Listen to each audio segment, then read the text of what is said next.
देखिए, पता नहीं राहुल गांधी जी को देश की नब्ज का अंदाजा है या नहीं। कांग्रेस जिस तरह से बाजारवाद की पोषक रही है, पूंजीपतियों को जिस तरह से प्रोत्साहित करने का काम कांग्रेस ने किया, एक परिपाटी उन्होंने बनाई और बदले हुए हालात में हम ये कह सकते हैं कि देश के कमजोर तबके के लिए नरेंद्र मोदी जी की सरकार ने जो कुछ भी किया है वो कहीं ना कहीं कांग्रेस के 70 वर्षों के 55 से 60 वर्षों के कार्यकाल में वो कार्य नहीं हो पाया था। इसीलिए राहुल गांधी के आरोप निराधार हैं और ऐसे आरोपों के जरिए ही वो सुर्खियों में रहते हैं। ठाकरे ने कहा है कि आप हमारे पेशेंस की परीक्षा मत लीजिए, सरकार आती रहती है जाती रहती है। जिस तरीके से लाउड स्पीकर को लेकर महाराष्ट्र में बवाल उठा और राज ठाकरे ने धमकी दी, उसके बाद ये बयान आया।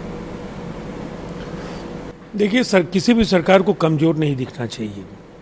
राज ठाकरे कानून व्यवस्था के लिए बराबर एक प्रश्न चिन्ह रहे हैं। उत्तर भारतीयों को समय समय पर उन्होंने अपमानित किया है और अब धर्म के नाम पर जो सियापा बरपाने की वो कोशिश कर रहे हैं, ये केवल महाराष्ट्र सरकार के लिए ये प्रश्न नहीं है, उसमें शामिल तमाम घटक दलों के लिए है कि सरकार की कमजोरी से गलत संदेश जाएगा। कठोरतम कार्रवाई राज ठाकरे के खिलाफ उन्हें सुनिश्चित करना चाहिए। महबूबा मुफ्ती ने कहा है कि बीजेपी सरकार जो है लोगों को रोजगार नहीं दे पाई। आज हमारा देश जो है बांग्लादेश पाकिस्तान से पीछे चला गया है इकोनॉमी के मामले में। देखिए, महबूबा मुफ्ती को केंद्र के साथ मिलकर कम से कम कश्मीर में विकास की इबारत लिखने का अवसर मिला था, लेकिन जिस तरह से उन्होंने संकीर्ण राजनीतिक हितों के कारण भारतीय जनता पार्टी के साथ रिश्ते तोड़े और केंद्र के साथ अनावश्यक टकराव का रास्ता अख्तियार किया, इससे देश में क्या हो रहा है मैं उस पर टिप्पणी नहीं करना चाहूँगा, लेकिन कश्मीर में पहले से हालात बदले हैं।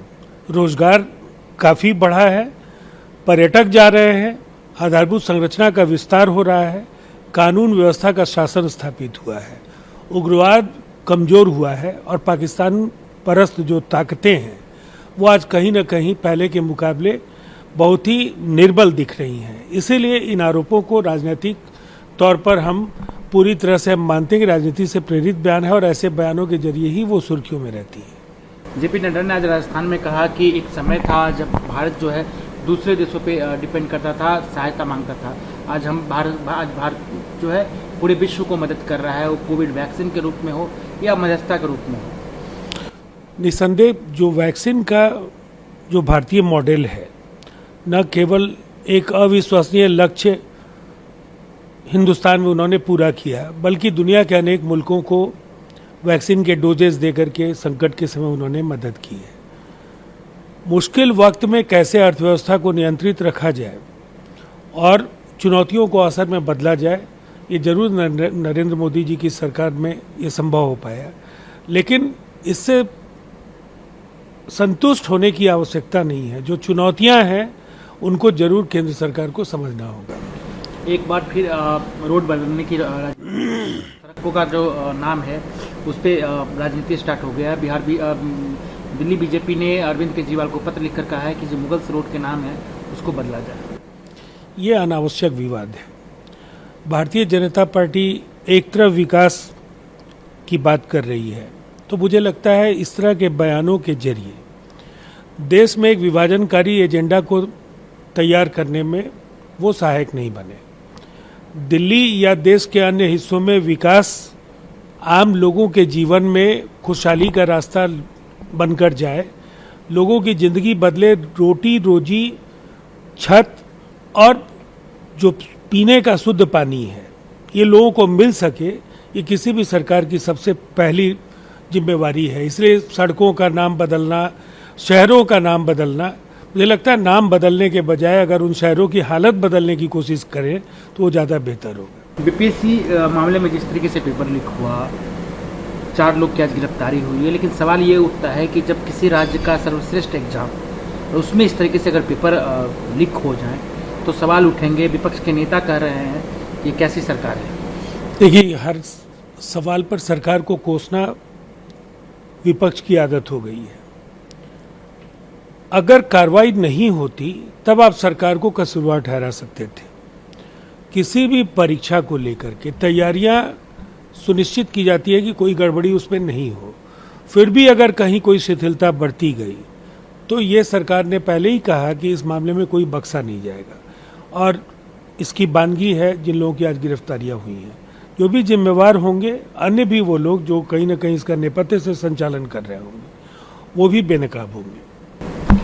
क्या मजबूरी है आप लोग की? का सेंसस पे क्यों नहीं आप लोग का कोई अभी तक एक्शन हुआ? नीतीश जी कब से कर रहे हैं कि हम कराएंगे, कब कराएंगे, सवाल उठ रहे हैं। देखिए, एक बात बिल्कुल साफ है, नीतीश कुमार जी ने जब भी कुछ कहा है उसे करके दिखाया है। बिहार में महिलाओं के आरक्षण से लेकर शराबबंदी, कानून का शासन और अब जातीय आधार पर आरक्षण राज्य सरकार कराएगी, ये उन्होंने अगर कहा है तो इसे अमली जामा भी बिहार की सरकार जरूर पहनाएगी। लेकिन इसके लिए आवश्यक जो प्रक्रिया है, जो इसके लिए प्राथमिकताएं हैं, उनको तय करके राज्य सरकार इस पर आगे बढ़ेगी।